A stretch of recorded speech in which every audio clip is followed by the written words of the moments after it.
Hey everyone, this is the Love of Cinema podcast. We like to talk movies. If you like to talk movies too, you come to the right place.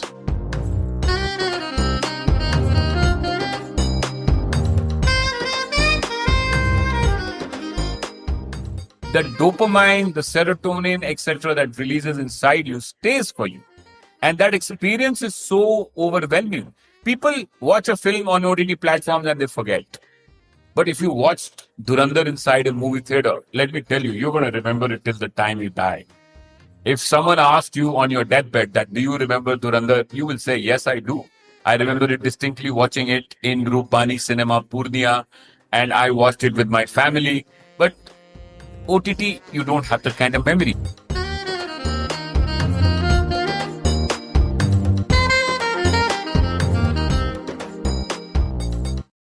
Hey guys, this is Himanshu, and you're listening to the Love of Cinema podcast. We have got a special guest on the pod today. We got someone who's running a movie theater right in the middle of Indian heartland. Someone who's got strong, informed opinions and is unafraid to voice them.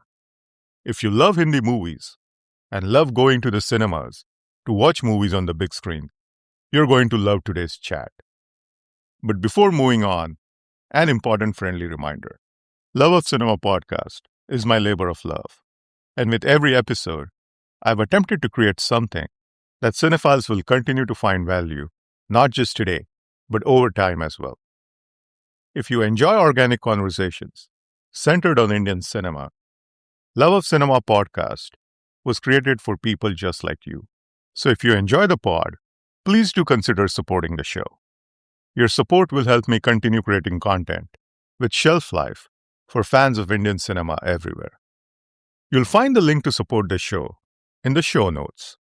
You can also support the show directly from the podcast website. It's fast, it's easy, and your support is greatly appreciated. Coming back to today's episode, I was delighted to welcome Vishek Chauhan on the pod. Vishek comes from a family that has been running a movie theater in Bihar for more than 6 decades. So he's someone who's seen the exhibition business from real close since he was a kid. Vishek and I talked about the historical theatrical success of Dhurandhar and tried to unpack some of the reasons behind it. Also, Vishek recently wrote a very compelling piece on why Netflix should reconsider releasing some Hindi films directly on the platform without a theatrical release. We discussed his argument and why theaters are where collective memories are made, stardoms are made, stardoms are compounded, and the truest and the most transparent verdict on the film's reception is delivered. Vishek's passion for Hindi movies and the theatrical business is infectious, and I think you will learn from this chat as much as I did about many things, including the theatrical business in India. Here goes. Hey Vishek, how are you doing? I'm good, Himanshu. How are you doing? I'm doing great. Thanks a lot for coming on the pod. There is a lot of stuff that I want to talk with you. We'll dive right into it. But before we do that, if you could just share with us a very quick intro about yourself and tell us Right. where your theaters are in the state of Bihar, and we'll go from there. Right. I'm a fourth generation entrepreneur. We've been running a particular single screen called Rupani Cinema in a town called Purnia in Bihar for the last 65 years. I've been running it for the past 16 years. And now we're expanding into nearby towns, etc., where the brand Rupani we are taking across wherever we can now in terms of either multiplexes or renovated single screens. And we are also, trying to attempt a very fresh model because we believe that India is one of those countries which is a major film producing country, but it is also one of the most underscreened countries in the world in terms of the screen density that we have is very, very, very low. So India needs more screens. India needs screens which are affordable, and we firmly believe that. And cinema industry wasn't built by the rich, the powerful, the elite, so-called elite. Cinema was built by the common man, and it was a medium for the common man to come and enjoy. And sadly, over the last 15, 20 years, or maybe 25 years, we have gradually dismantled that movie going culture of the Aam Aadmi, and Rubani Cinema stands for that. And we will try and make cinemas for everyone. I believe that everyone has, just like there is a right to education, there is a right to, many other things, right to fundamental rights, etc. Right to entertainment is also very important, because if you're working hard and if you're earning well and if you're doing well for yourself, you need to go out and entertain yourself. And movie culture, and India as a country has a very strong movie culture. We as a society, India is like becoming a country where movie going, India is a country that watches a lot of films but doesn't go to the movies. So I think that's quite sad, because the number of tickets we are selling, the number of screens we have is not appropriate. So Rubani Cinema stands for that. We intend to fill that gap. We're trying to bring the common man back to the movies, and that has been our effort. And going forward is that's what we're doing. So yeah, that's my area. I'm very vocal about my thoughts. I am very active on social media in terms of airing my views on theatrical business. I write a lot. I've done a lot of YouTubing, and I've done a lot of podcasts. And the moment you offered me this podcast, I said yes. Vishek, you said that you have been running the theater business, your family business, since 2009, but I'm pretty sure that you have a lot of memories as a kid, going to the cinemas and theaters. So let's jog your memory a little bit and let's go back. And what are some of the memorable theatrical runs at your particular cinema that you can recall? Oh, one of the major runs or the movies that have done well earlier on, like today we talk about a movie opening to full houses as if it's a black swan event, that, oh, the film has opened well. Oh, wow. Earlier on, it was the norm that if a film didn't open well, it was a black swan event. It was like that. So one of the basic things that have changed is that films don't open well. Earlier on, even repeat films, reruns. I remember watching Sholay in my cinema as a kid. It was being screened for the fifth time, and it was running to packed houses for a week. So it used What to run year to are we packed. talking about here? I think it would be 84, 85, 84, 85, 86. That's the period we're talking about. Sholay and all Amitabh Bachchan repeat run films that we used to do used to open to packed houses. Dharmendra's film used to open to packed houses. I mean, leave alone the new films. I mean, every film that we used to screen.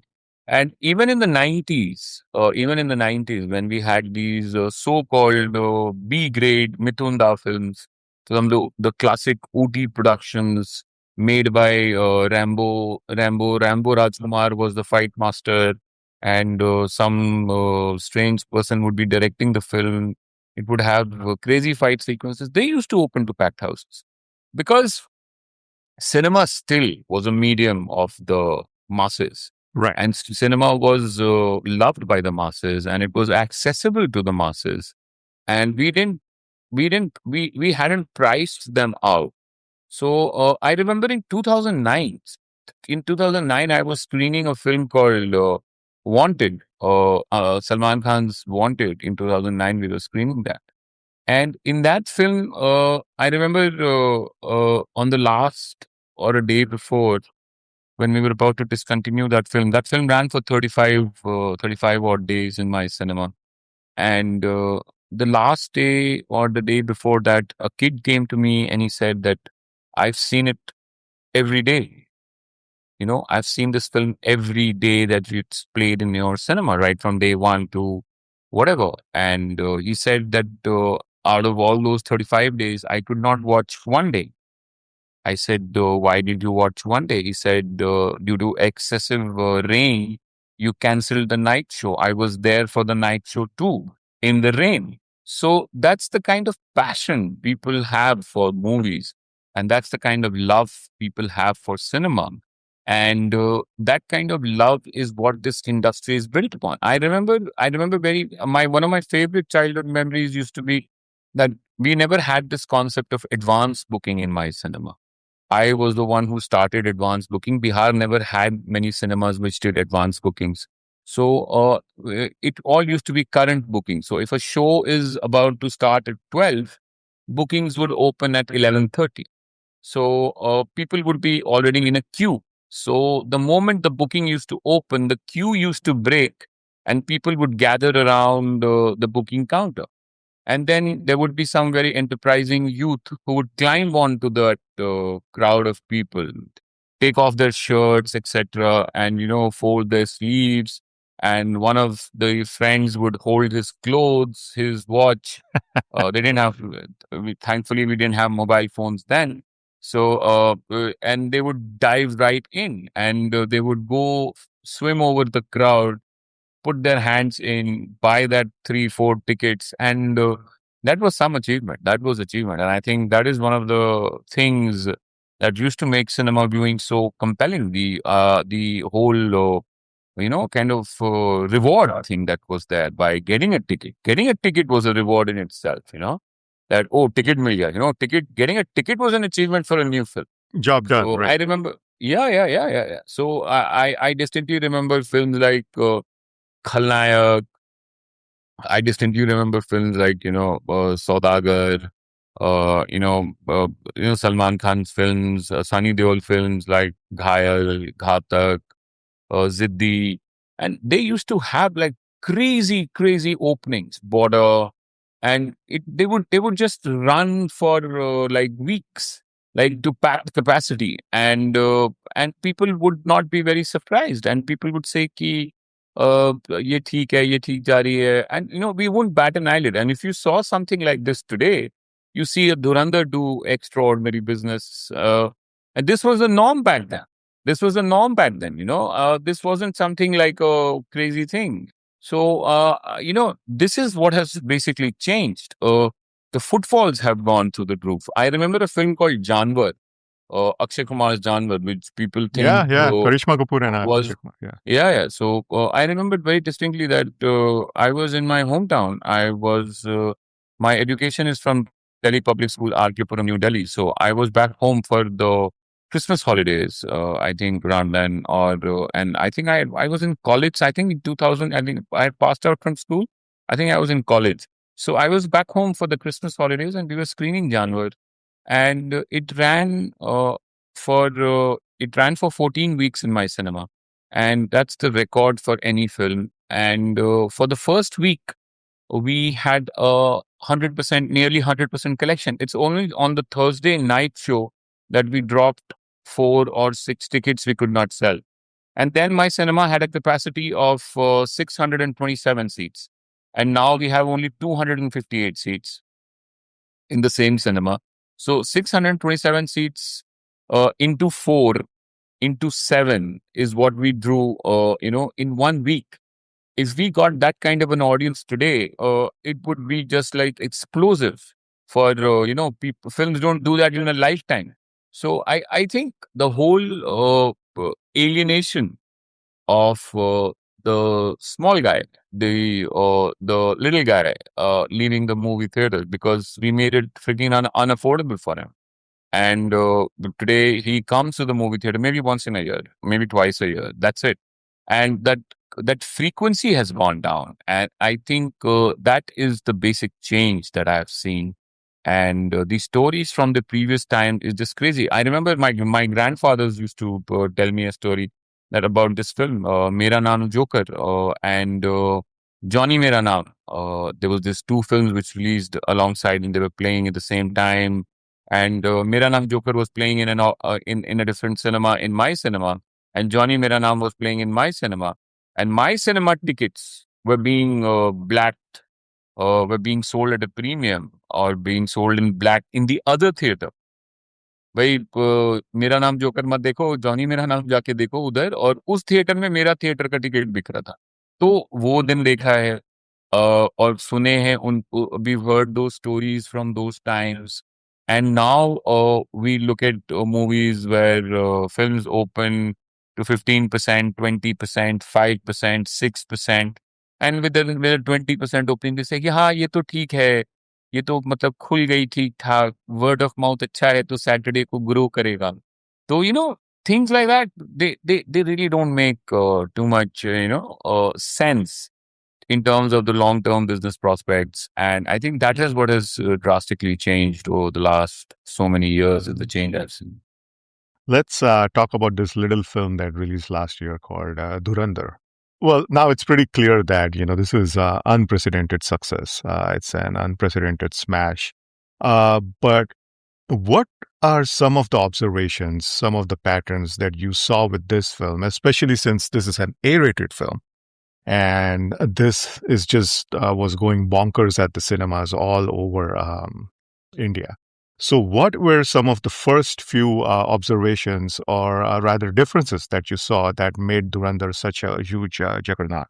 You see, the director Aditya Dhar, uh, I mean, he's made one film before this. It's called Uri, and I absolutely loved Uri. I thought the depiction of the Indian Army was by far the coolest depiction of the Indian Army ever done, and he did it in such a nice manner where he made the army. Normally the army is shown as very, very melodramatic, Bharat Mata, and all that. But here we saw a very business-like army, like, because speaking good, cool English, where the lead actor, Vicky Kaushal, was outstanding. And he was a dude, he wasn't someone, he was like a proper, well-educated, urban guy doing his job to clinical finishing. And that kind of a representation of the Indian Army hadn't been seen. So I knew that this guy was very good with that space. So, but the genre was something that was confusing for me, as because there wasn't any precedence of this kind of cinema doing so well. Ranveer Singh not being on a growth tangent, etc. And to be honest with you, I wasn't very hopeful before the release of the film that this film is going to do great business. Although I liked the collaterals, etc., which had come out, it was giving me confusing signals because it was a realistic film. It was supposed to be a realistic film, but the projection was very larger than life. So there was a inherent contradiction in the scripting, etc. But what we saw on screen was simply, crazy. It was an A film, but I think what was the reason why it exploded was because it primarily was a classic 70s, 80s, 90s commercial gangster film at the core of it. That's why it worked so beautifully well. It could, it is the same story of Vijay in Diwar, where a rank outsider joins the gang and he rises up the power stream. It is a classic Satya story. It is a classic, any gangster film, there an outsider walks in and he rises up the ranks, where he just bonks off the more important people and he captures power and he becomes the lead. What was interesting is that he took a classic Salim Javed script and he gave it a nationalism cloak to it. He added India Pakistan on top of it. So that film started working at multi levels. So at the core, it's a gangster film. It's a classic Bollywood gangster film set in Pakistan. That's what it is. It is basically the Karachi underworld story, where Hamza Ali could have been a local Pakistani boy and a genuine, if he wasn't an Indian spy, this is a classic Pakistani underworld story. If you make Hamza, uh, if he was a Baloch, if he was a genuine Baloch, and he wasn't just Kirat Singh Rangi, and he was a Baloch, and he was there. This is a Lollywood film. This is a beautiful Lollywood film, and it would work still because the script is so damn good, where it is so damn entertaining, and the problem with Bollywood over the last 20 years has been that they have taken themselves very seriously. And they have forgotten that the primary job of cinema is to entertain the masses, entertain the common man. That is what the films exist. Look at the way he has used music in his films. Look at the way music comes up every 15, 20 minutes. Now, what was the reason to have that song, Shararat? There was absolutely no need. It was no need to have that song, Shararat. It was not helping the screenplay. It was not helping it in any way. There is a wedding happening. They could have, the main event of the wedding was the arms pickup, which was supposed to happen on a particular date, which Hamza did. So he could have done it easily. They could have just been like, oh, they walk in. But that is how Aditya Dhar played to the gallery, where he put that song. He gave it that conventional look of a classic Hindi blockbuster film. It's basically a Salim Javed script where Hamza is like any Amitabh Bachchan story. Like it is Diwar, it is Trishul, it is all these films, and that's how it played out. Look at the way he's used dialogues. Look at the way how he introduces his characters, how he introduced Sanjay Dutt, the way Sanjay Dutt walks in, the way Sanjay Dutt kills those people. It's not realistic cinema. That's not realism. That's not what we're used to seeing in that kind of space. That is hardcore commercial Commercial sensibility. cinema. Yeah.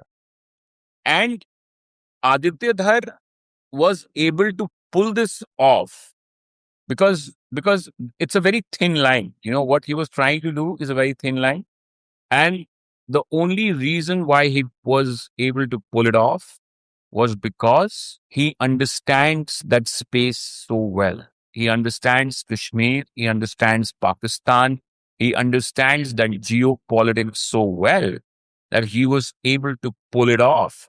And if someone wasn't from that space, it would be very difficult for them to able to execute it and maintain that sensibility, and it would have gone completely haywire.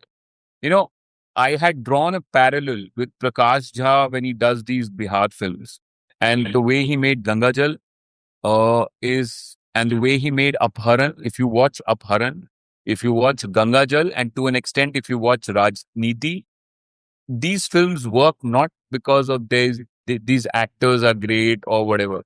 These films work because Prakash Jha owns this space. He understands the social, political, economic milieu of Bihar so well that he gets it bang on. Even if he elevates the pitch, he knows where the sensibility comes from. And that same thing goes with Aditya Dhar.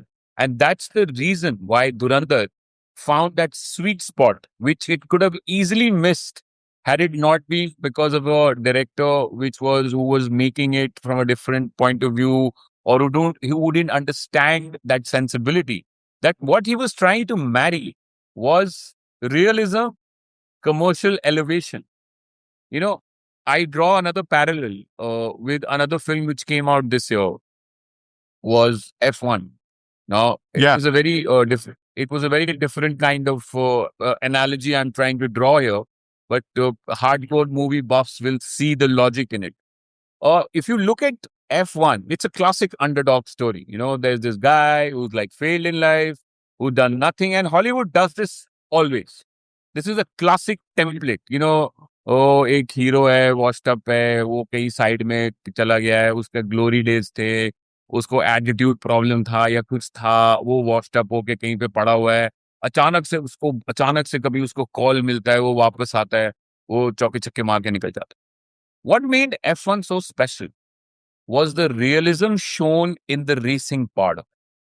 Now that racing hit people like a bolt of lightning ki boss, this is so real. And the way it was blown up on IMAX, and the way it was presented, and this whole commercial angle to it, where Sunny Hayes was this classic guy who's wronged, and and he was playing it to the gallery. And there was this character, and the whole sensibility is like full on commercial. There's this friend, मतलब कुछ भी चल रहा है picture में. but you're loving it because it is so delicious.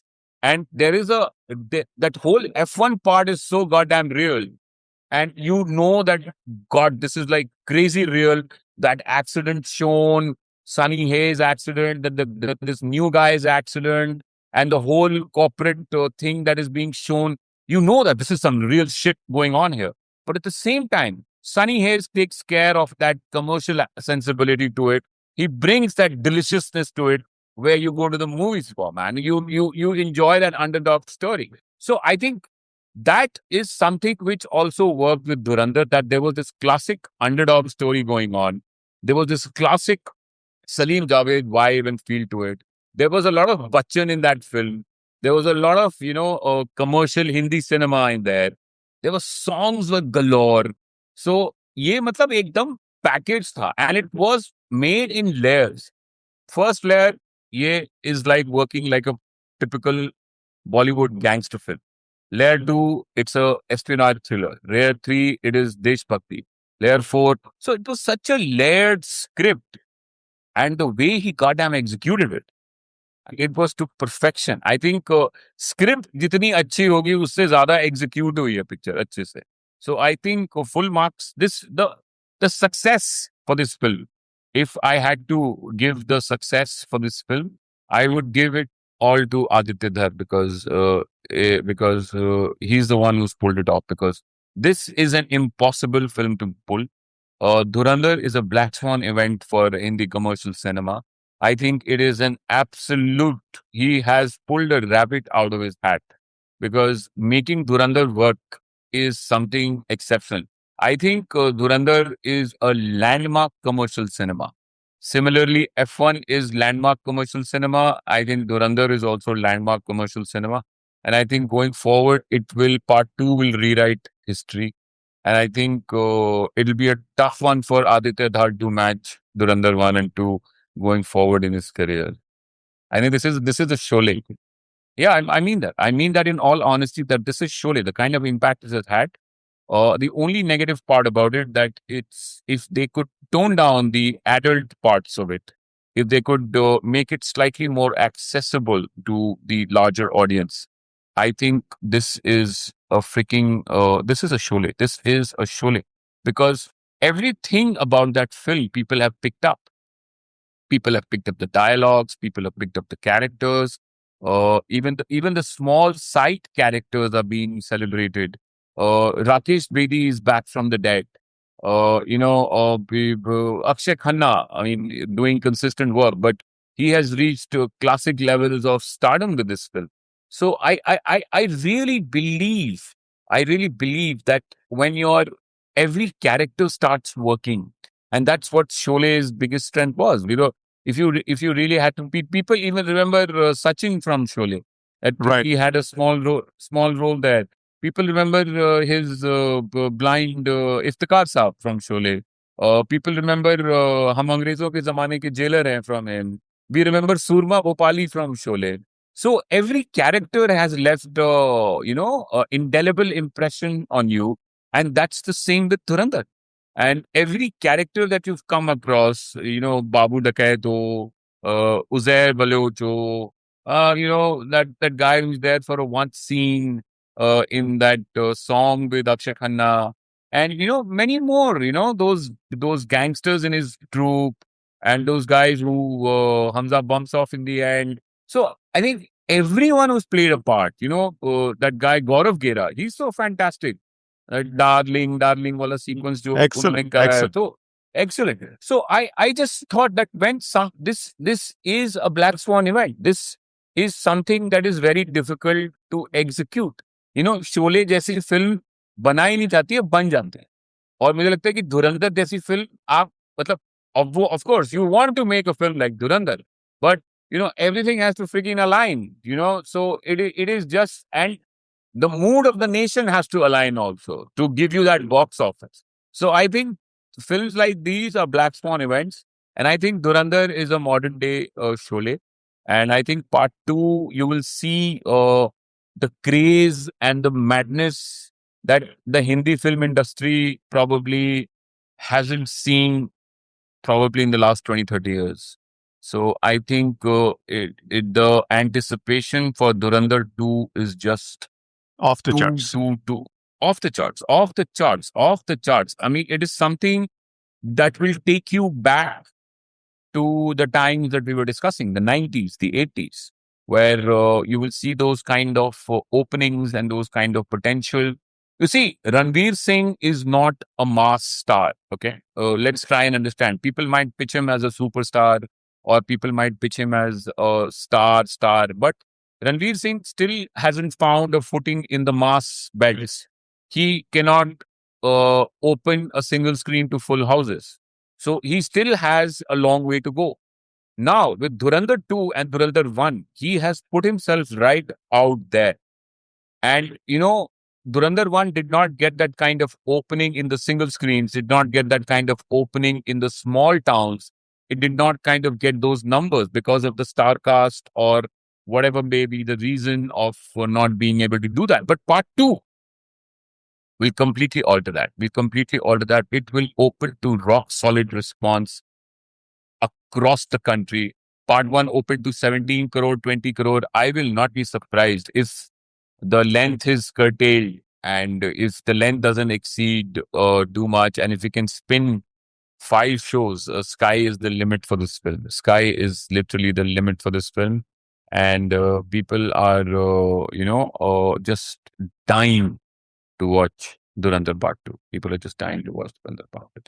How did it fare at your particular cinema? Extraordinary, extraordinary. It didn't start off well. It didn't. We had very. You will not believe that the morning shows for Durandar were lesser occupied than Tere Ishq Mein.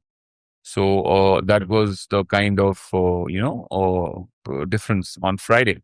But we had a very stable Saturday. We had a good Sunday.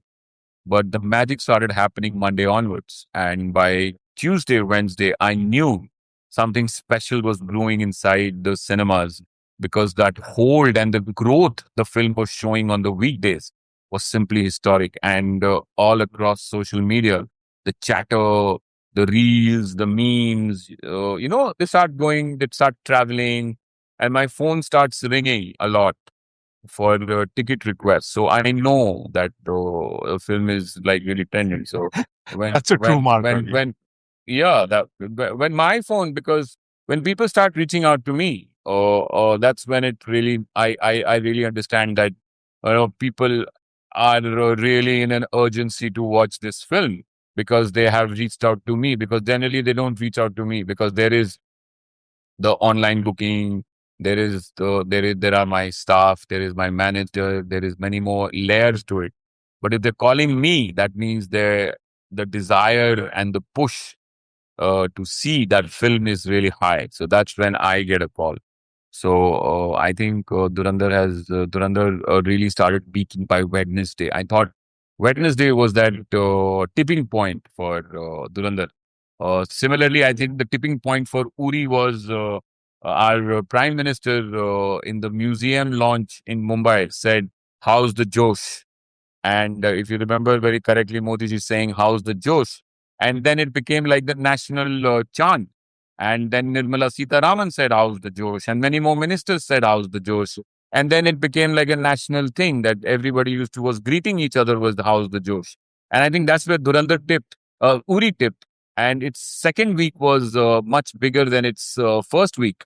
And if you look at Uri's collection, and exactly the point where Narendra Modi said, "How's the Josh?" And from then on, it just kind of skyrocketed in down south, etc., and went on to do 240 crores of business back then. So I think this was a huge thing. And I think Dhurandhar tipped from Wednesday. That's the day when Akshay Khanna started exploding all over social media, where his character Rahman Dakat and his dialogues and his memes and everything started trending. And then Sanjay Dutt came, then other characters came, then the songs, then the girls, the ladies, Crystal, Aisha Khan, and everybody started trending after that. So then you know that people have hook, line, and sinker. People have fallen in love with it. So I think that's the only drawback is that I think Durandar can still work even if you had toned down the language and if you had made it accessible to a larger audience. I don't really think it needed to have that A certificate, or if you could tone it down. And I would advise Aditya Dhar to, if you can tone down and water down and make it at least UA. And I think it will go a long, long way, because I really don't think Durandar is working because of the bad language or the expletives, or maybe that gruesome violence is there, and maybe because of that. But I think it inherently works because it is such a delicious, delicious story to watch, and the way it has been told. I think these are all the dressing or whatever you can call it, and जैसे कि नहीं, अगर वो बाबू डकैत का sir वैसे नहीं फोड़ता तो हम उसको स्टैब्लिश नहीं करते। आई थिंक अक्षय खन्ना की आंखें उसको स्टैब्लिश करनी थी। आई थिंक अक्षय खन्ना का लुक उसको स्टैब्लिश कर रहा था ज्यादा, जबकि उसके सर फोड़ रहा था वो। तो I think some critics said कि you're feeling the violence. So I think you can convey violence through your eyes also, and I think these guys are such great actors, they can do that too. But if you can make it accessible to the largest possible audience, I think we're on the cusp of witnessing history with part two. And if he makes it as good as part one, if it's in the same zone, you are going to have uh, your biggest Hindi film. Like, it's already the biggest Hindi film. It's going to overtake Durandar Part Two. Its opening is going to be at least 4 to 5 times of Part One. So, Wow. matlab, yeah, easy, easy, easy, easy, easy. So I think if Part One opened to around 17, 20 crores, this will easily open to 70, 80 crores, because that's the kind of anticipation. And all theaters, just give it everything, just throw everything at it, give it all the capacity it needs, open the advance well 1 week before, give people time to plan their trips, visits, etc.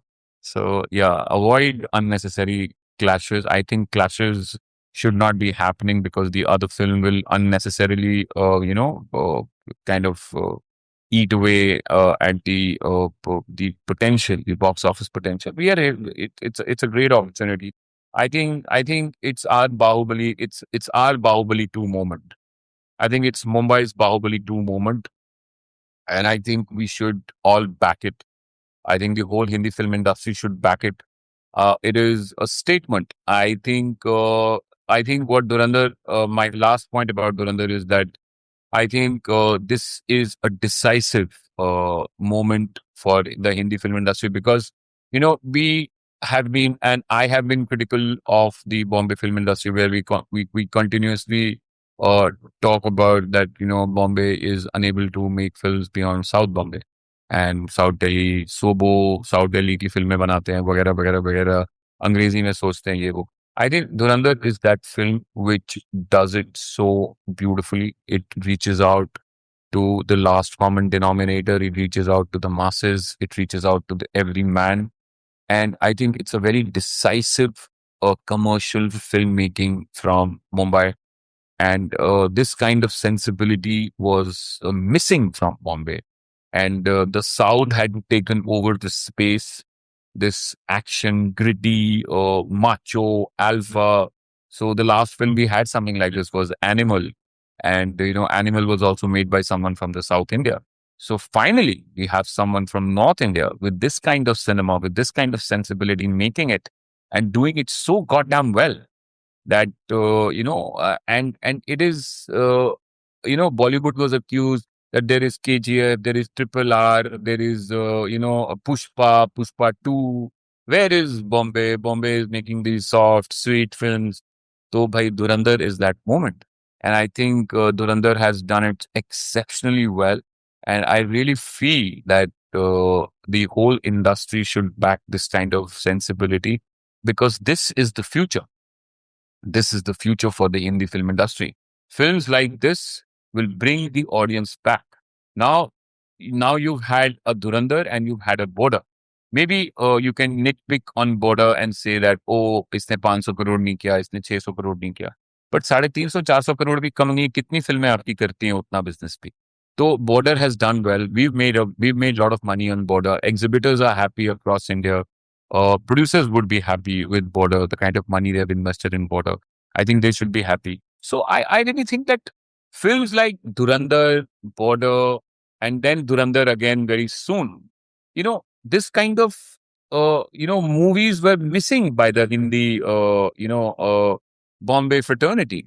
And it feels like the good old days. It feels like good old days. Look at what this gentleman has churned. This on Friday we are getting this film by Vishal Bharadwaj, which Yeah. has a complete commercial Oh, dressing, Romeo. commercial sensibility.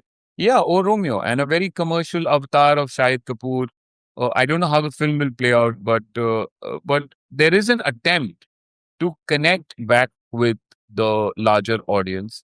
And cinema always belonged to the larger audience, the universal audience. And I really find it very because post OTT, that whole segmentation of the theatrical pie has stopped happening. कि drama बना लेते हैं या फिर एक urban subject कर लेते हैं तो वो फिल्में चल नहीं रही तो वो ऑडियंस अब रही नहीं तो उसको आपको but you'll have to make a film which caters to all so that you can get in that audience. So the footfalls have gone down. So you need to cater to everyone to bring that kind of numbers inside the movie theaters. So if you are aiming for the moon, you'll hit the treetop. But if you're aiming for the treetop, you're going to hit the tree bottom. So I think that's the new logic that producers are following and they're getting. So I'm very happy that the sensibility, that common touch is back.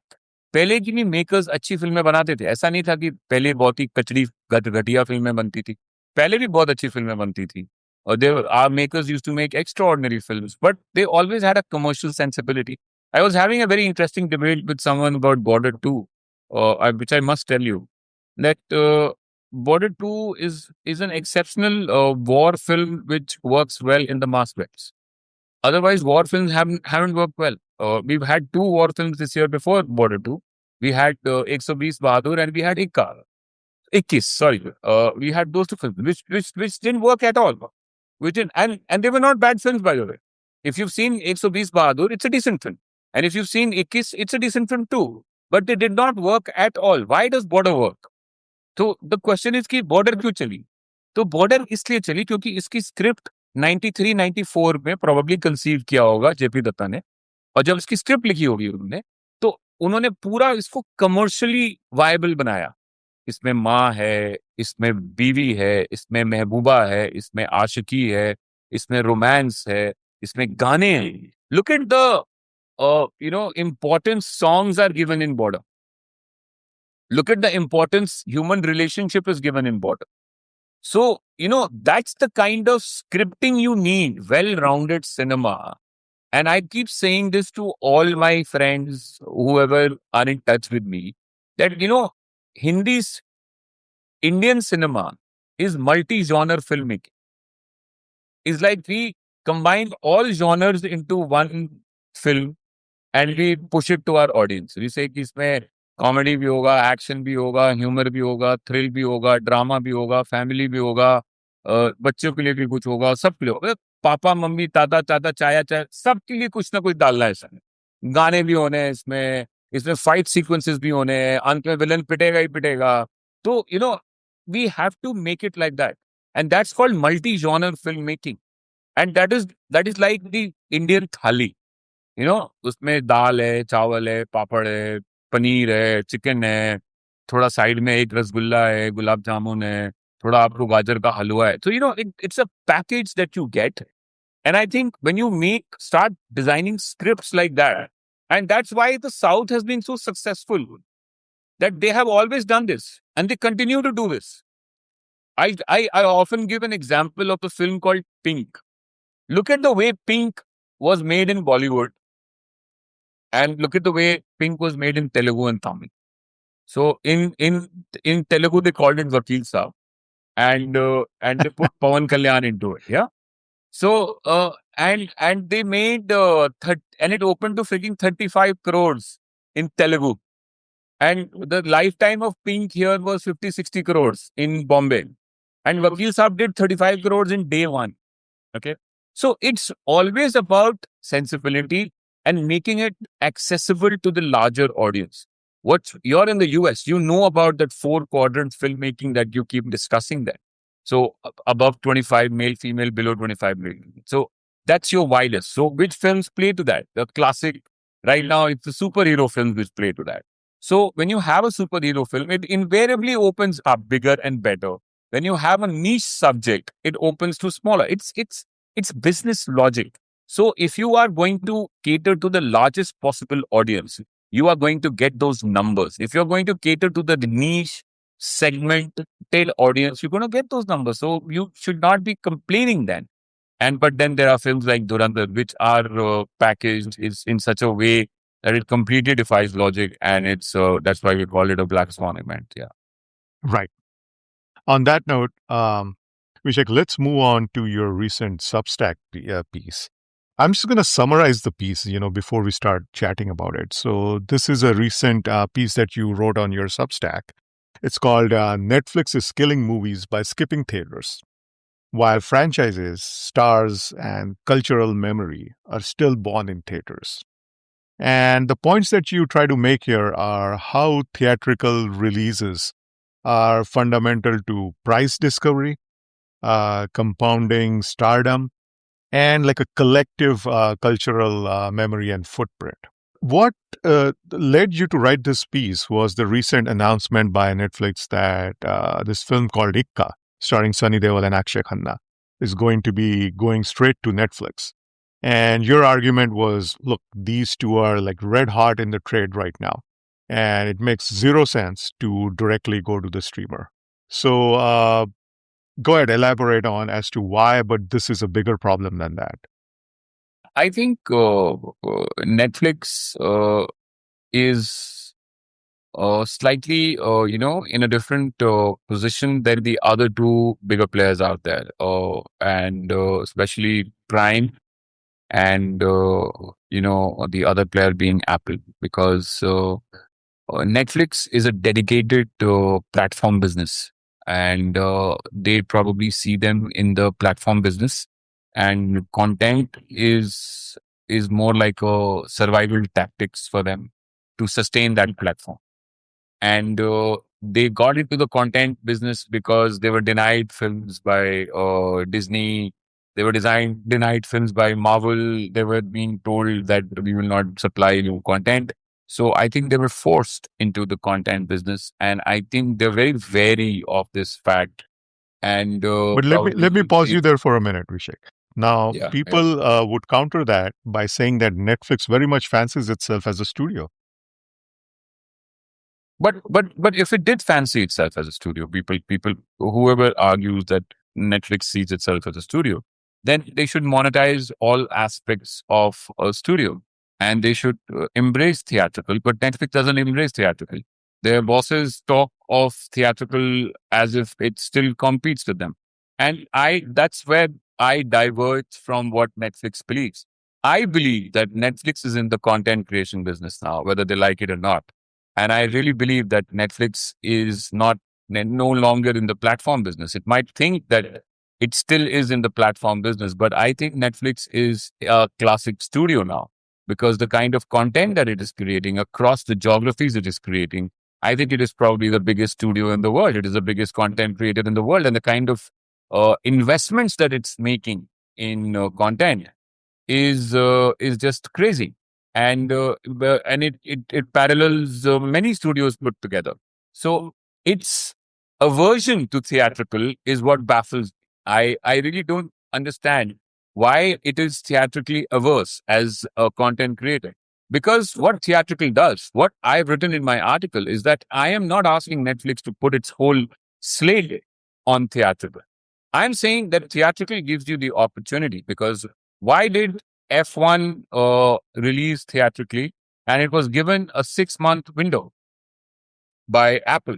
Now, Apple couldn't care. Apple is goddamn the biggest company, one of the biggest companies in the world. I mean, it's bigger than countries in economically speaking, value wise. So it gave it a 6 month window.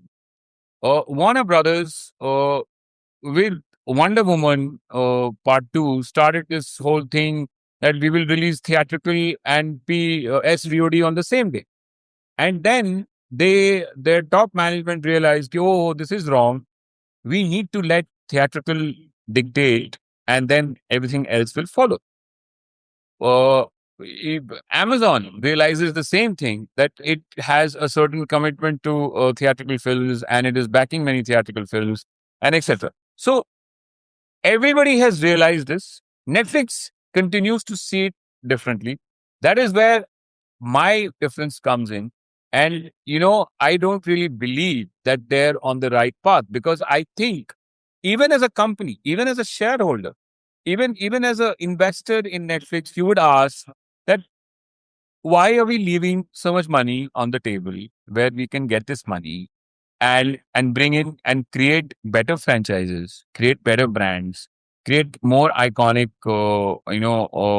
films, series which we can spin off, that whole thing can spin off and can be woven around a certain architecture and create more brands which can be monetized on this platform. Why are we leaving this opportunity? Now look at this case of a film called Knives Out, where they released it for a week, then they shut it down, and then after a month it came on Netflix.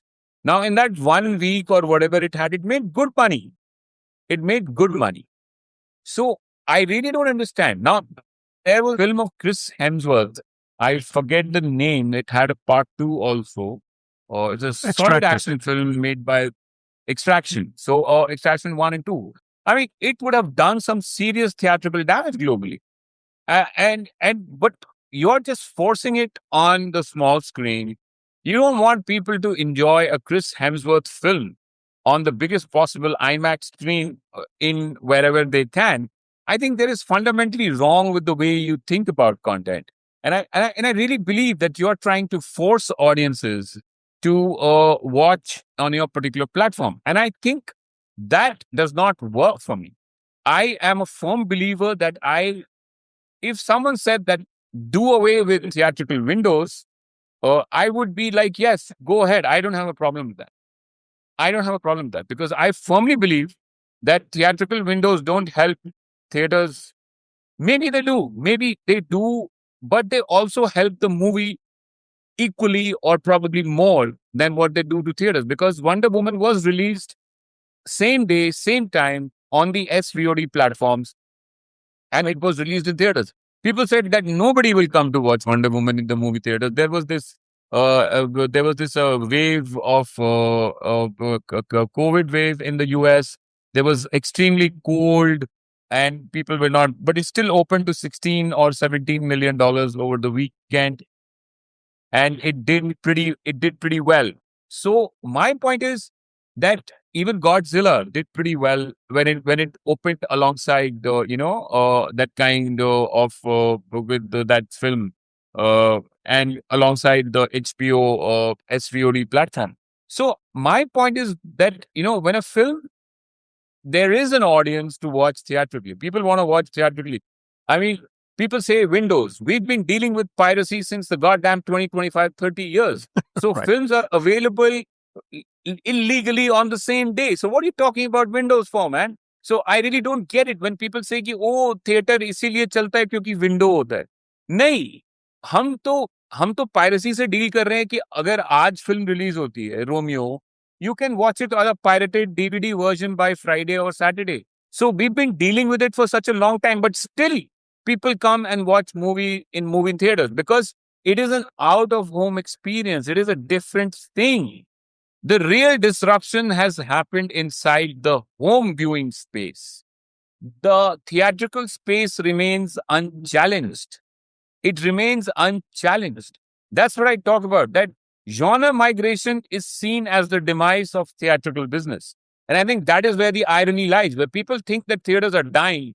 Theaters are not dying, my friend. That kind of cinema is dying, which used to work theatrically.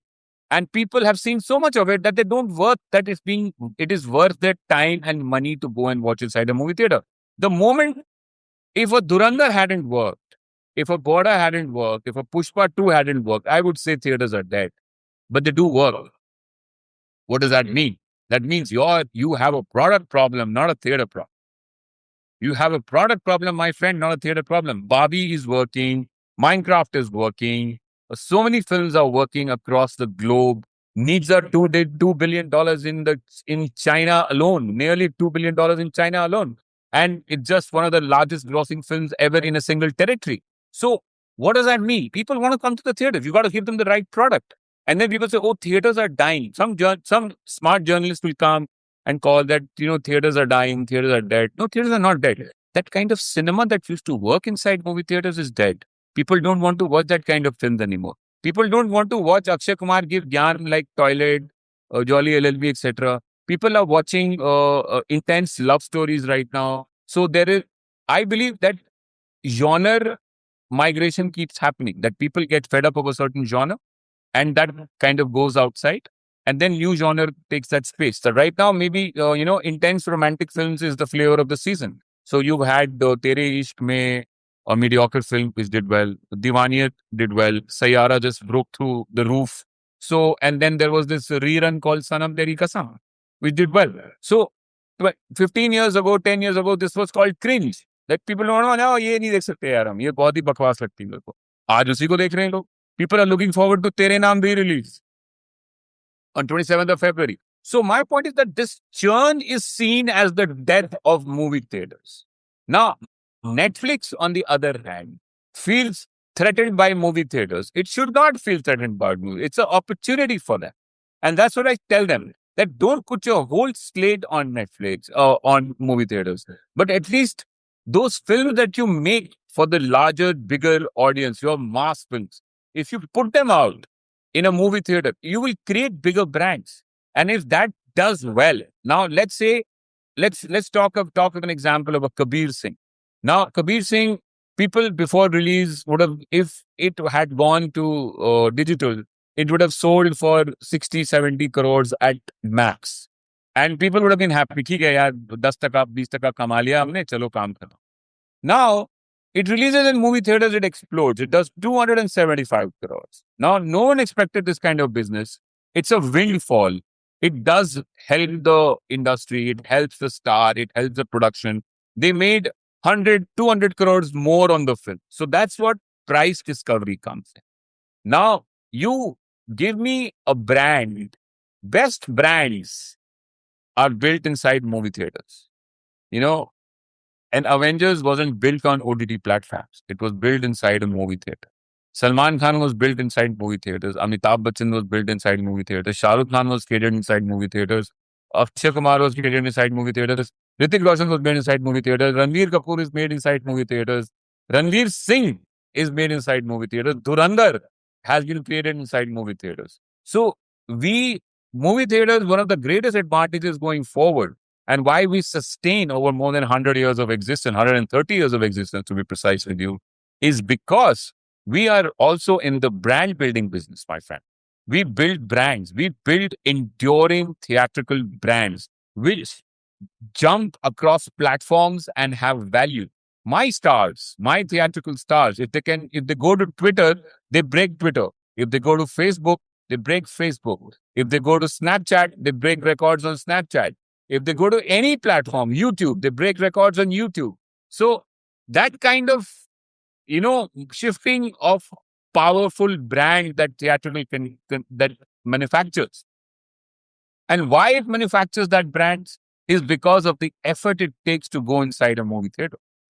That whole effort, planning, timing, pricing, effort that you take to go inside to watch a film is so enduring. It's so heavy that it better be worth the achievement. And when a theatrical brand exceeds all that effort, the dopamine, the serotonin, etc., that releases inside you stays for you.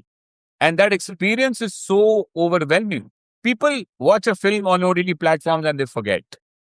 But if you watched Dhurandhar inside a movie theater, let me tell you, you're going to remember it till the time you die. If someone asked you on your deathbed that, do you remember Dhurandhar? You will say, yes, I do. I remember it distinctly, watching it in Rupbani Cinema Purnia, and I watched it with my family. But OTT, you don't have that kind of memory. You watch it at home, you flip channels, you take your calls, you go make a coffee, inside a movie theater, a movie is the center of the universe. At home, when you're watching on OTT platform, it is part of your universe. It is not the universe. That's why Christopher Nolan backs movie theaters because he loves that, acquiring that center stage. He wants his film to be shown in a particular way to the audience so that they can enjoy it and savor every second of it. So that's what movie makers want. And that's why I say that Netflix will attract top talent if it starts pushing. Maybe a Christopher Nolan will make a film for Netflix. That, if they promise him a theatrical window, maybe Netflix will get to sign Christopher Nolan if they pay him the right monies. And that's why he left. He had a problem with Warner Brothers because they were fiddling around with the theatrical windows, etc. And the top talent you attract by telling them that you're going to showcase their films theatrically, because every actor, every top artist wants his film to be put up on that biggest possible screen and seen by the biggest possible audience. And the last point is that the theatrical medium is so well monetized. You exactly know whether you've been liked, loved, hated on day one. Here on Netflix, you never get to know that real truth. Exactly. It's a Data, truth spitter. It gives yeah, you. the data is spun around. View, I don't know what counts a view. 30 seconds is counted as a view? No. People watch Durandar the whole goddamn 3.5 hours inside a movie theater. How about that for monetization, my friends? 3.5 hours, everyone saw that film. How about engagement? 100%, sir. 100 goddamn percent. Here you keep tweaking with metrics. Oh, engagement कम हो गया, watch time कितना है, view कितना आया, कोई मतलब नहीं है. यहाँ पे 100% engagement है, 100% सच है. तो it is a very brutal medium. It's a very brutal, honest medium. It gives you feedback on day one. देखिए बॉस, नहीं चली तेरी पिक्चर, खत्म. Maybe and it is such a and it is so well monetized that everyone who watches pays for it. And you can track every single ticket. You can track every single dollar. So I think Netflix should embrace it. I think Netflix should push out few films theatrically every year, and I think that's the future, and that's what it holds. I hope it realizes this, picks up all the money that is lying on the table, makes better brands, and look at the way F1 has performed, $650 million globally. And I think Apple has tasted the theatrical Massive blood. success. Yeah. And I think and I think they're going to come back for more. Now, if they make a film called F1 Part 2, you can imagine the kind of opening, the response, the brand it has created, the kind of that ecosystem it will create, and it can go on to become bigger things, and the kind of money it will make. So I think it's, had it not come on theatrical. Now, if you just take F1 and if you put it on Apple on day one, would you think you would have created this kind of an impact? No, because theatrical has multiple levels of conversation going on. If one conversation is about the qualitative aspect of it, the number two is that you talk about the box office, you talk about the numbers, you talk about how much it made, where it made, where it was done, and thirdly, what most people got wrong is that people said that Gen Z and Gen Alpha would not go to movie theaters. They would consume content online. But how wrong are they? How wrong are they? And they've been proven so wrong. Everyone has been proven so wrong that Gen Z goes to watch movies. They love movies. They're creating their own brands. And they go inside movie theaters, they watch it, they share it, they own it. They're not only watching films, they're owning their films. They're owning Sayara. They're making their own reels on Sayara. They're making their own reels on Sanam Teri Kasam. They're making their own reels on F1, putting it out to the world that, hey guys, I'm watching F1 inside a movie theater. I'm watching Dhurandhar. I'm watching Rahman Dakar. I am memeing Rahman Dakar. So they started owning it. It's their digital identity. So I think they've got it wrong. They need to be part of culture. That's what my argument ends on. That larger culture creation Netflix is not being part of because you're excusing theaters. And you're not able, maybe you're running a great business, but what is the cultural, social impact you're having? Look at the social, cultural impact of Dhurandhar. Look at the social impact of F1. That even in a country, in a place like Purnia, there was demand for an F1, that people wanted to watch it. That's the kind of love. So if when part 2 comes, it'll open to full houses in small town in Bihar. So that's the kind of brand you've created with F1. Can Netflix ever think of doing that without taking the help of theatrical? No, it can't. So it needs to fall in line, embrace theatrical, make 5, 10 theatrical releases a year.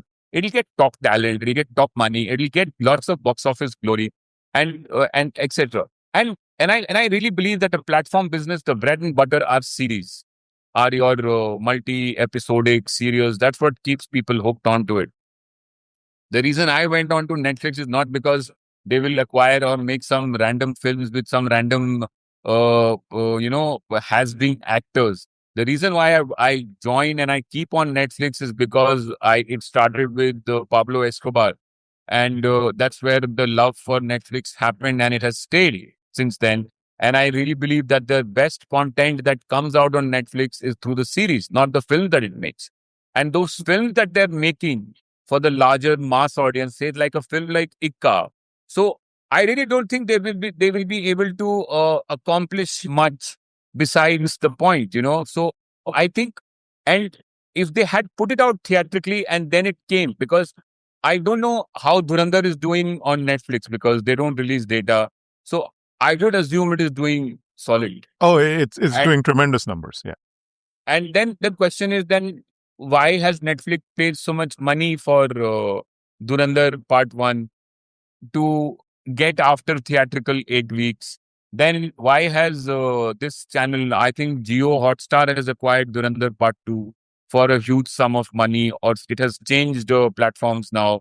So I think, why are OTT platforms paying so much big money to theatrical releases? Because of the brand. So Netflix can do this for free. So it doesn't make sense for Netflix to avoid original films from withholding them theatrically and then going out in the market and buying theatrical films. So there is a inherent contradiction in the business model, no? That मैं बाकी पिक्चरें जाके market में हर एक हफ्ते खरीद के लाता हूँ, मैं एनिमल खरीदता हूँ, मैं जाके धुरंधर खरीदता हूँ कि भाई 8 हफ्ते बाद मेरे को दे देना. जो थिएट्रिकल फिल्में बना रहे हैं लोग, मैं उनको बोलता हूँ कि तुम पहले थिएट्रिकल रिलीज करो, तब मैं तुम्हारी पिक्चरें खरीदूंगा. और जो मैं खुद फंड करके पिक्चरें बनाता हूँ, मैं उसको थिएट्रिकल में नहीं डालता हूँ. तो भाई, there is an inherent contradiction here. So I really don't understand that you can do so well with those brands, with those products. You can make series, you can create franchises, you can do so much with them. So that's why I wrote this piece. And when I got to know that they're acquiring Warner Brothers, so it really was, not a very happy space to be in, because then they're going to probably kill off Warner Brothers theatrically. So I think they're going to take away all those brands and just put them on Netflix. So I think it's pretty sad.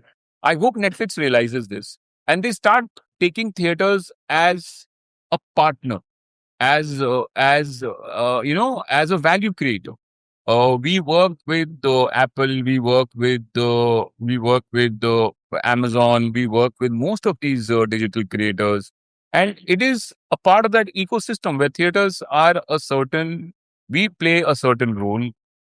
Television still plays a certain role. DVDs have their own roles, and Blu-rays have their own role. OTT Yeah, it's important platforms to have understand that these roles the are not. ecosystem. Yeah, yeah. You need to understand the whole monetization ecosystem, and you need to understand that there is a certain segment of audience who would want to watch Ikka in a theater. Absolutely. You can't force their hand. And I am dead against anyone forcing anyone's hand at anything. I don't believe in that. I think a movie is about the maker and the audience. People in between should not dictate terms. And I think that is what movie business is all about. If you start playing around in the middle, you will lose out. You will lose out. Let the audience decide where they want to watch what films. Whether they want to watch it in the movie theater, put it out in the movie theater. Let them decide. Put it out on the OTT platform. Let them decide. Now, who are you to decide for them? I don't want to watch it on Netflix. I want to see Sunny Deol beat the shit out of Akshay Khanna on a big screen. I don't want to watch it. I want to see Extraction on a biggest possible IMAX screen in Stuttgart, Germany, on the 126 footer. So Let me do that now. Why are you just asking me? नहीं तुम mobile में ही देखो, नहीं तुम छोटा सा TV में ही देखो, तुम अपने इस पे देखो, सिनेमा में नहीं मिलेगा भी, तुमको सिर्फ नेटफ्लिक्स में मिलेगा. तो ये this is something that does not make sense. Just because I financed it doesn't mean I can do anything with it. You have to listen to the audience also, because ultimately it's about them. Can Netflix easily say that most of their audience who are on Netflix don't go to movie theaters? Of course not. They do. Of course they do. So why are you telling them not to watch a certain film in a movie theater? Let them decide that. Why are you playing in between? So that was the whole reason for that article.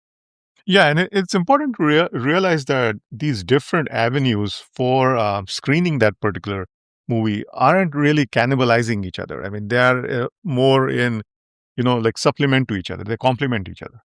So I think that's an important realization that needs to be reached. But I think I'm hopeful that Netflix will kind of at least, test the waters with what they're doing in US. Like, for example, Frankenstein and Knives Out, they were released in theaters first, and then they went on to Netflix.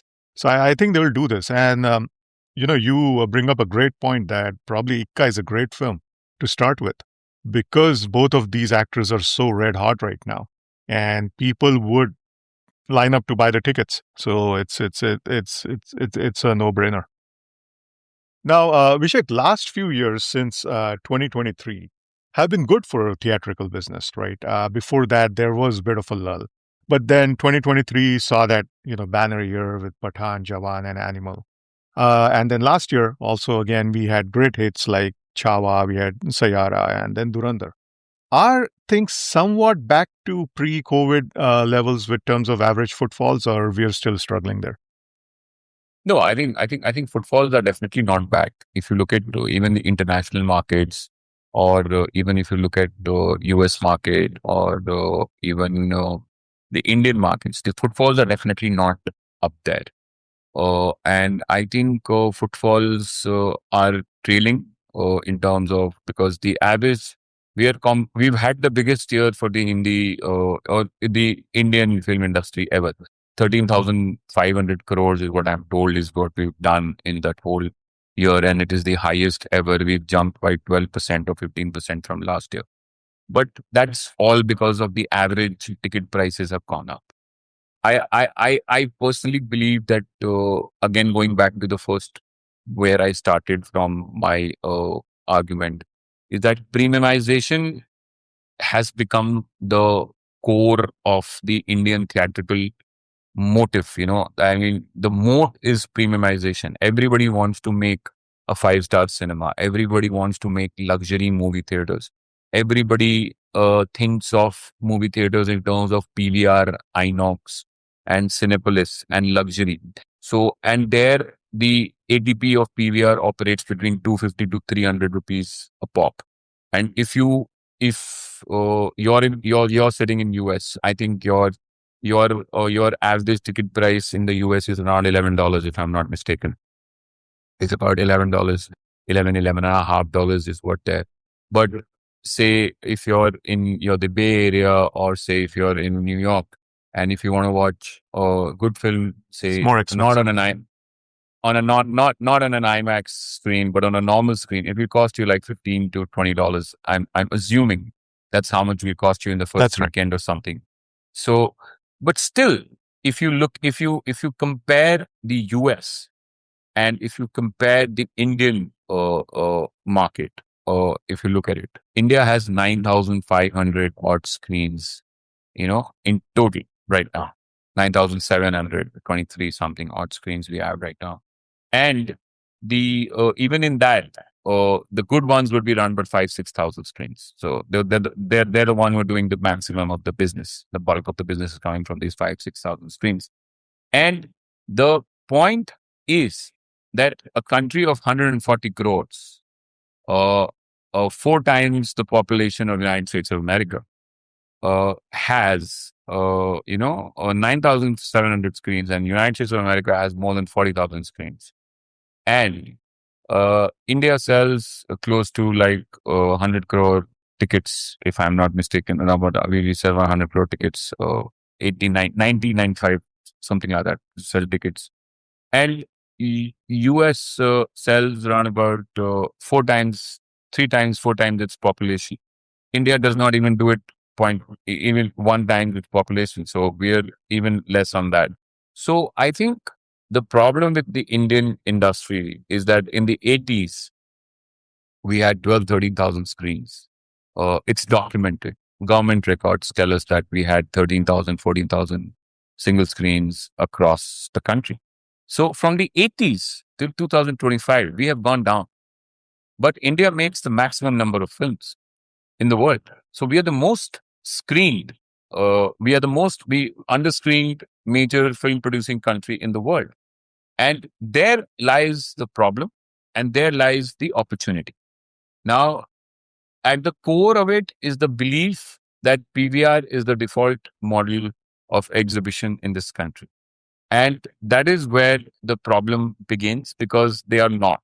Because the majority of the country, by majority, I mean 90% of the country can't afford to go to a PVR.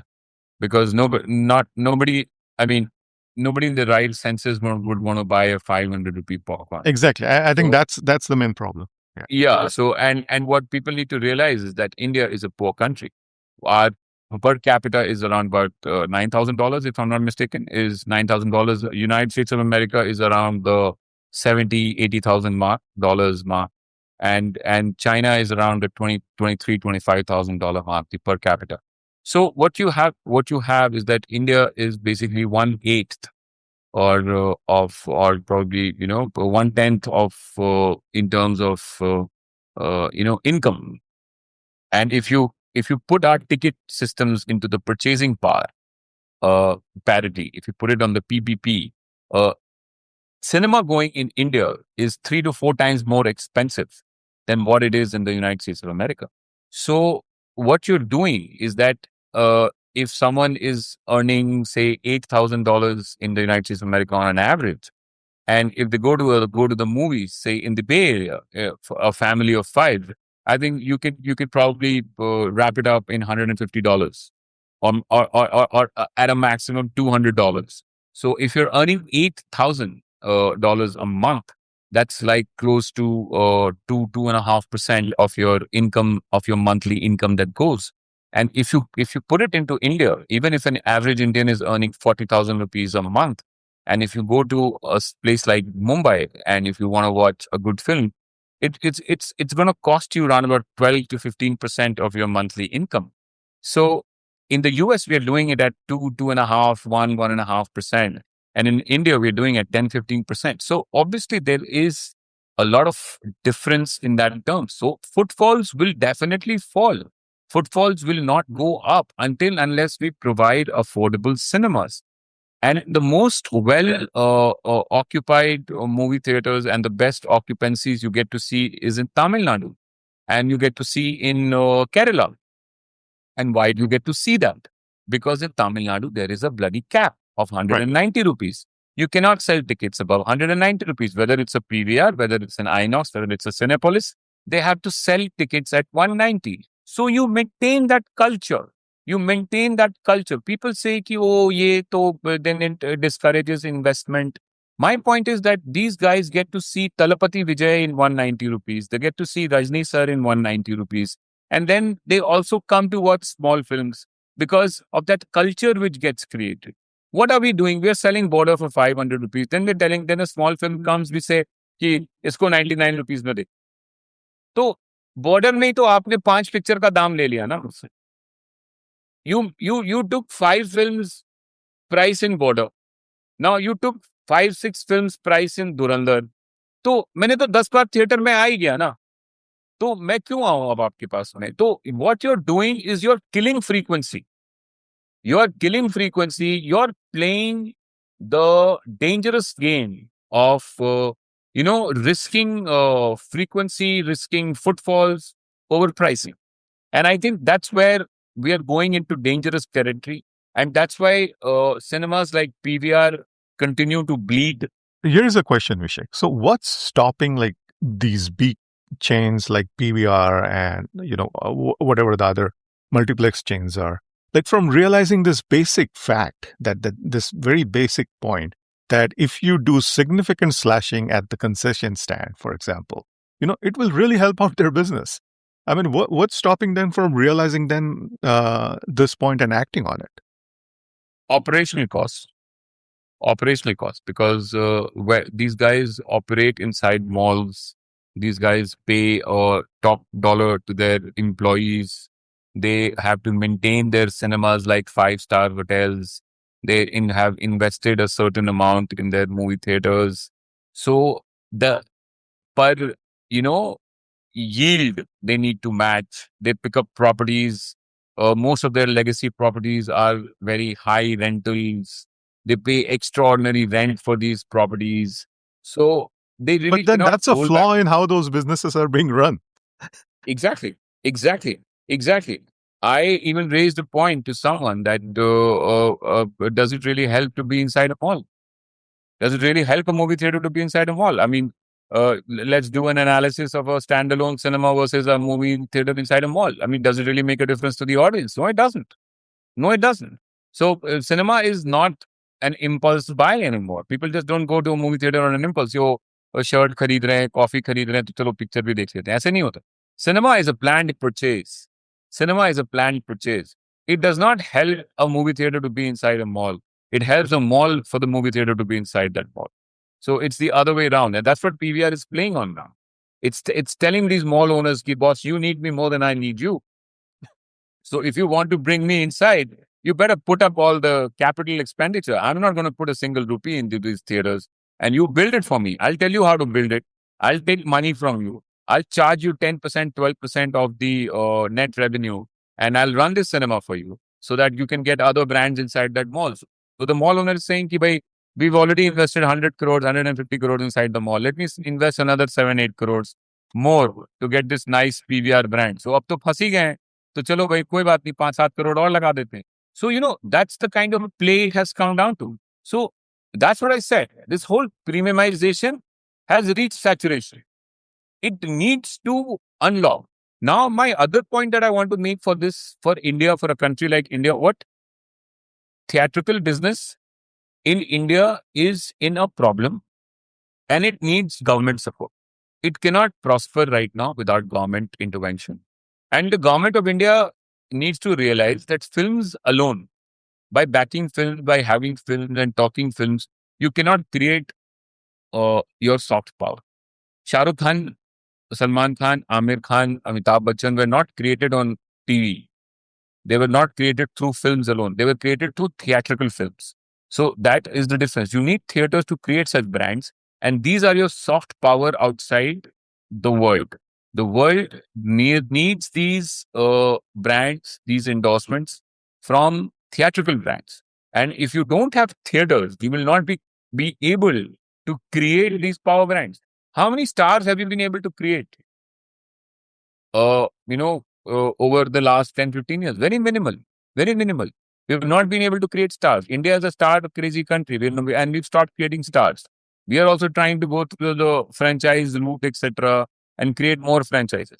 So the point is that the government of India needs to intervene. The government of India needs to, kind of push the narrative that and provide support to the theatrical business and tell people to invest in cinemas, make affordable cinemas, provide land.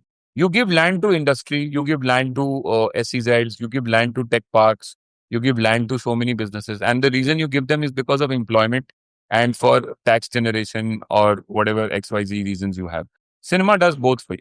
So what I'm saying that every district should have a land by the government at very cheap prices on lease rental models, provided as entertainment zones where people can go and build and have certain conditions that I will not price my cinema more than 100 rupees. I will not price certain food items above this price. So if you put these caps, etc., and you create affordable entertainment, and that is what government needs to do, provide subsidies for that, provide a lot of support for that. And then you start seeing theaters coming up in all towns, all districts, everywhere. And this whole premiumization, ये luxury, luxury, luxury नहीं, basic cinema चाहिए. मैं कह रहा हूँ मुझे jet Airways नहीं चाहिए, मुझे इंडिगो चाहिए. I need an Indigo. We already have. Let's call PVR the Taj. Let's call PVR the Oberois. Let's call PVR that. We need Oyos also. We need standardized basic hotels where India stays, not the rich 1% or the 5%. We're talking about where does India stay in hotels? It stays in the Oyo kind of ecosystem. It stays in these hotels, these small hotels, the Blooms, the Fab. And we need to create that. We need to create cheaper value, the value market we need to create. But at the same time, what people don't understand that if you create the value market, it cannot be done by these existing single screens. It needs to be done in that particular manner of a multiplex model where you need to have multi screens, but value screens. In the United States of America, I was in a place called, there's this Jersey City and New York, Newport, Newport Mall, right? So I was there and I went to that movie theater, and this is talking about 2008, and I found that theater to be extremely, frugal and very basic. The seats weren't very comfortable. There was no usher, and it was priced very decently. It wasn't like too exorbitant. So they kept it in a very low cost model, but it had the same vibe and the feel. So I think we need to adopt that, and let's do away with all this paraphernalia, this chandelier in the lobby, and all this nonsense expenditure that we do, and build good cinemas, air conditioning, comfortable seating, Dolby sound, Atmos, whatever you want to keep, laser projection, and give value to the people and strip down all the unnecessary costs. Let's try and make a Deccan model into it. Let's kill the pricing and let's get the audience back. And that's what I am consciously working towards, trying to create cinemas where there are no cinemas, because India is a country that wants to watch films, and India is a country that loves cinema. And I really believe that there is a huge potential going forward. And I think footfalls have not reached their optimum. Hmm. There is still a long way to go. I think the reason why footfalls have not reached is not because theatrical is dying or something has happened. Is that content realignment is happening post COVID? Is that I think the production has not still aligned fully with the tastes of the people. I think the taste of the people is evolving very fast over since the introduction of OTT platforms, etc. Things fade out much faster. So probably if you announced a certain film today, and by the time it comes out 2 years later, maybe people don't want to watch that kind of cinema. So I think you have to be fast. Maybe AI changes that. We can spin around films faster, and maybe that's the solution going forward. So I don't know, but yeah, footfalls are definitely not up to that level. We need the content product mix needs to align, and probably then only the footfalls will go back to their optimum level. What's the average ticket price at your cinemas? We're keeping it around 150 rupees. That's the ATP. That's how it will work out to be. And what's the price of popcorn? Our basic popcorn, the butter popcorn, we sell for 70 rupees. Okay. And the cheese we sell for 80. And there's one more variety of peri peri popcorn we sell for 80. So we sell samosa for 20. We sell coffee for 50 and cold drinks at MRP. So we keep it. We keep it simple. I was once talking with, I don't know who it was. I forget if it was Rakshay, Rathi, or somebody else. And I was asking him, like, how difficult would it be to just, price all concession items at a standard 75 rupees? Just everything at 75. You can get anything at 75. I mean, we can do that. We can do that because I'll tell you why we can do that, because I don't have to pay any rent.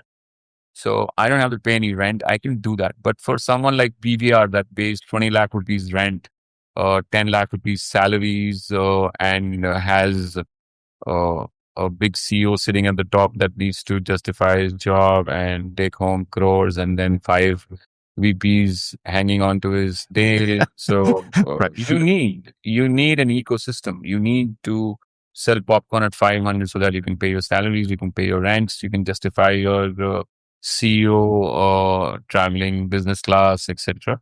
So it's all paraphernalia, and that's what I said. If you can cut it down, you can bring the cost down. But I don't really think it's possible by PVR to cut down prices.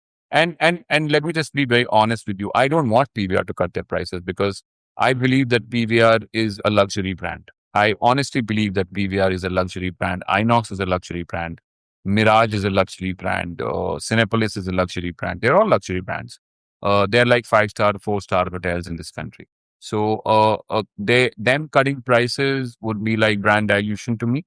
And I think even they understand that. And I think that's why they don't cut it also. Maybe once in a while they lower it down to let people taste what it is like to taste like a 5-star property at 1-star prices. But I genuinely believe at the core of this is the understanding and the fundamental that PVR is a luxury brand. Right. And and this country, the problem with India is that we have only 5-star cinemas, and the ones which are the other one are too old, too unorganized. And what we need is uh, organized brands which are value cinemas, which optimize and become efficient and become something like Oyos in that space and make that kind of cinema, and that is accessible to all. And yeah, you want to go to a luxury movie theater, go to a PVR. The rich can go to PVR and they would be more comfortable in that space. But the Aam Aadmi would come to these value places where they would like to spend the time with their families, etc. So I really believe that India needs a lot of value cinemas. Right now, what we have is our all, as Kangna rightly put it, sasti copy of PVR. Every cinema is a sasta copy of PVR. So everybody is trying to copy a PVR. So, they trim down a certain aspect of PVR, they price it like PVR, they want to sell popcorn like PVR. So, I mean, our whole ecosystem is obsessed with PVR. So I think every chain that has come after PVR, say Inox, Mirage, Cinepolis, they've just copied that model. They just copied that model. And it's the same model being done by everyone. Ki, भाई F&B का इतना दाम रखेंगे, rental पे cinema लेंगे, ये ऐसे करेंगे, एक स्क्रीन को IMAX कर देंगे, उसको बड़ा कर देंगे. तो that's the luxury model. And there is nothing wrong with being the luxury model. Let's try and understand something. We are trying to make PVR into a accessible brand. But PVR is not an accessible brand. Let's say that PVR is a Louis Vuitton. Louis Vuitton doesn't even sell its, rejected clothes to people. It burns it. So, because they don't want people to access it. So, we will not sell it for cheap. That's what we believe. We thrive on exclusivity. Right. So maybe you don't want to PVR dilute believes the that. brand. Yeah, PVR believes that. So PVR is a luxury brand. Let's accept it and let's not just blatantly copy them. Come up with something brilliant, come up with something original, come up with something that the Indian audiences would like and create value for them so that the Aam Aadmi, the common man, comes back. The Indian movie theaters wasn't established by, luxury or elite cinemas. They were established by touring cinemas. They were established by touring talkies, which people traveled all over the villages. And great brands like Ashok Kumar, Dilip Kumar, Rajinder Kumar, Kishore Kumar, they were built inside those touring talkies. They weren't built inside these great, big luxury cinemas. They were built inside the touring talkies where people actually sat at 12 at night inside a mela to watch Kishore Kumar sing to Chil Chil Chilla ke kajare sunaye ko kaua bhi dholak bajaya re wah wah wah. So, that's how these brands were built, and they were built by the common man. And we need to bring that common man back. But how is the common man going to come back? By PVR reducing the prices? No. Because the common man is too intimidated to step inside of PVR. They need their own comfort zones, and we need to create those comfort zones where we need to assure them that you won't be ripped off here.